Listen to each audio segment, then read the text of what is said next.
apa kabar? Saatnya Anda menyimak berita Semarang bersama saya, Auriga Agustina. Sejumlah berita menarik akan kami sajikan untuk Anda. Berikut 3 berita utama hari ini. Hujan deras disertai angin puting beliung merusak sejumlah bangunan di Purworejo dan Klaten. Tabrakan kereta di wilayah Bandung, Jawa Barat, Jumat lalu menyebabkan sejumlah perjalanan kereta di wilayah Daops 5 Purwokerto dialihkan dan dibatalkan. Warga Dusun Slametan, Klaten berdemo di lokasi pembangunan jalan tol Jogja-Solo menuntut pencairan ganti rugi atas jalan desa mereka.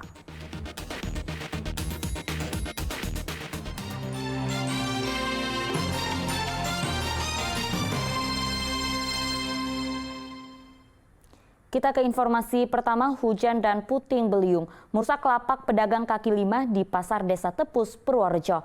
Di Klaten, atap kantor desa Jogo Setran sampai ambrol dan merusak perangkat komputer desa.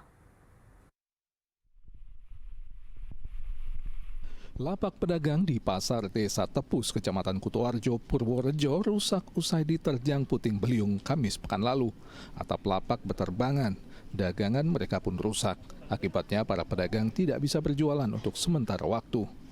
Tak hanya lapak, rumah warga di Kledung Kradenan, Kecamatan Banyurip juga rusak tertimpa pohon yang tumbang. Petugas bersama relawan dan warga bersama-sama menyingkirkan pohon ini. Sementara pemilik rumah terpaksa mengungsi ke tempat saudaranya. Data sementara BPBD, ada belasan titik yang terdampak puting beliung. Kejadiannya relatif ekstrim, jadi sementara ini yang kita hitung ada 18 posisi titik di seluruh Purworejo, namun mungkin akan bertambah karena kita sedang menyisir lokasi-lokasi lain yang belum dapat laporan. Kita dapat laporan dan belum kita tindak lanjuti.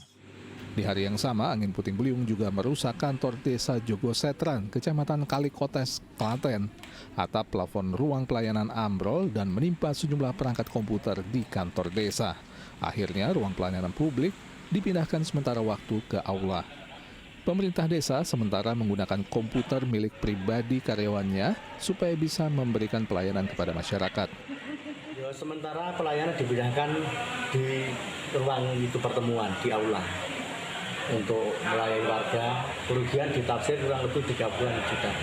Sementara pakai laptop pribadi dulu, karena anggaran kan ini jelas, nggak mungkin, anggaran udah habis kalau tahun-tahun akhir seperti ini. Di awal tahun belum ada anggaran. Selain kantor desa, dampak angin kencang juga menyebabkan atap gedung serbaguna milik desa juga rusak. Wahyu Diono dan Krisna Agung melaporkan dari Purworejo dan Klaten. Dampak kerusakan dari bencana puting beliung telah menghilangkan nyawa seorang pria di Klaten. Korban tewas karena terjatuh dari atap bangunan yang tengah diperbaiki usai rusak tertiup puting beliung. Tak pernah terbayang bagi keluarga Rokib jika pria berusia 64 tahun itu akan tewas saat membenahi atap toko kayu yang rusak karena puting beliung 3 Januari lalu. Saat itu korban sempat meminta izin ke istrinya untuk membenahi atap toko kayu yang berada di Desa Puluhan, Kecamatan Trucuk, Klaten.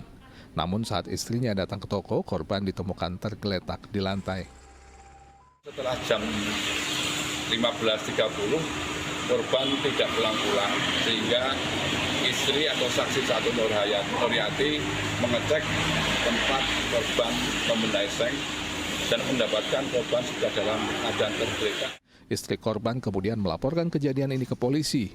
Hasil otopsi jenazah korban tidak ditemukan adanya tanda-tanda kekerasan dengan sengaja di tubuh. Diduga korban meninggal akibat terjatuh dari atap bangunan setinggi 4 meter. Jenazah korban kemudian diserahkan kepada keluarga untuk dimakamkan. Krisna Agung melaporkan dari Klaten.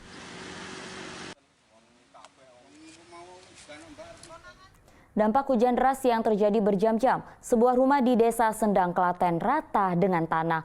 Rumah yang roboh juga menimpa teras rumah lain hingga rusak.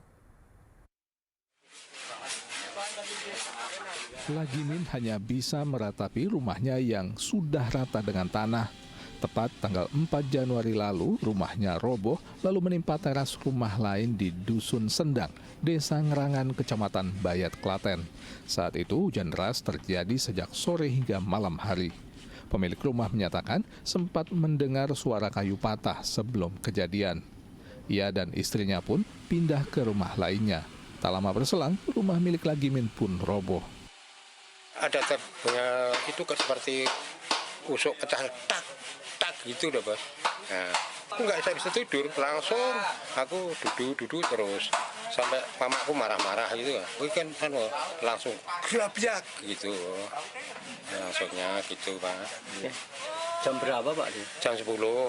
Diduga rumah kayu yang sudah lapuk sehingga tidak mampu menahan beban atap saat hujan deras. Roboh ini karena bangunan ini sudah tua dan lapuk. Yang roboh satu rumah sebelah utara dan yang rusak hanya rusak ringan di bagian atap depan saja. Tidak ada korban jiwa maupun luka akibat kejadian ini. Selain membersihkan puing rumah yang rusak, petugas BPBD juga memasang terpal untuk pengungsian sementara.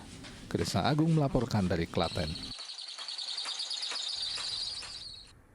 Rusaknya jalan di Desa Sidoharjo, Pati memicu kecelakaan bagi pengguna jalan. Peristiwa itu pun memicu protes warga setempat sampai memasang rambu tanda bahaya melintas di Jalan Juwana, Jetak.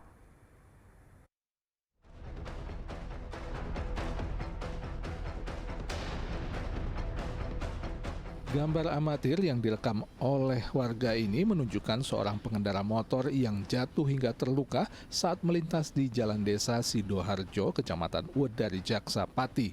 Peristiwa ini terjadi pada tanggal 2 Januari lalu. Sering menelan korban, warga akhirnya memasang tanda peringatan agar para pengguna jalan lebih berhati-hati. Jalan desa ini sudah rusak dan berlubang sejak 3 bulan lalu dan belum juga diperbaiki. Jalan Jetak Juwana ini cukup panjang dan awalnya terlihat mulus. Namun ada sejumlah lubang yang tidak kelihatan apalagi saat malam hari yang sudah berulang kali menyebabkan kecelakaan. Warga pun kesal karena pemerintah dianggap tidak tanggap memperbaiki jalan yang rusak. Bukannya kita kemarin sok keminter boten nggih. Emang jalan tiap hari ada korban Mas. Aneh kalau orang kita tidak masalah, kalau jauh terus gimana? Kayak pemerintah ya ora ono sing ngopeni ngene iki piye nek ora mbok kumat ngene iki piye aja. Dinas PUPR Pati menyatakan telah menerima laporan kerusakan Jalan Juwana Jetak tersebut. Kerusakan jalan sepanjang 1,5 kilometer itu akan diperbaiki pada bulan Maret tahun ini dengan anggaran sekitar 1 miliar rupiah. Besok nanti ada penanganan darurat penambalan CPHMA. Kemudian di bulan Januari ini pertengahan akan kami lakukan survei. Rencananya setelah kami hitung dan kami gambar, kami siapkan perencanaannya untuk RAB dan gambarnya. Insya Allah nanti di bulan Maret akan ada penanganan 1 miliar di Jalan Jetak Juwana. Penanganan darurat pihak Dinas PUPR Pati hanya akan menambal jalan hingga menunggu anggaran tahun 2024 bisa digunakan. Arif Nur melaporkan dari Pati. Hujan di Kota Semarang membuat Jalan Pantura Kaligawe terendam banjir. Bahkan jalan perlintasan kereta juga banjir setinggi 30 cm. Meski tidak mengganggu perjalanan kereta api, banjir ini mengganggu pengendara mobil dan motor yang hendak melewati palang pintu rel kereta api Kaligawe. Pengendara harus berhati-hati saat melintas agar tidak terjatuh atau mogok. Banjir di tempat ini terjadi imbas dari hujan yang mengguyur Kota Semarang pada selama malam pekan lalu. BMKG Kota Semarang mengimbau warga waspada karena intensitas hujan cukup tinggi. Perbaikan drainase dan penambahan pompa di kawasan ini harus segera dilakukan untuk menghindari banjir agar cepat surut.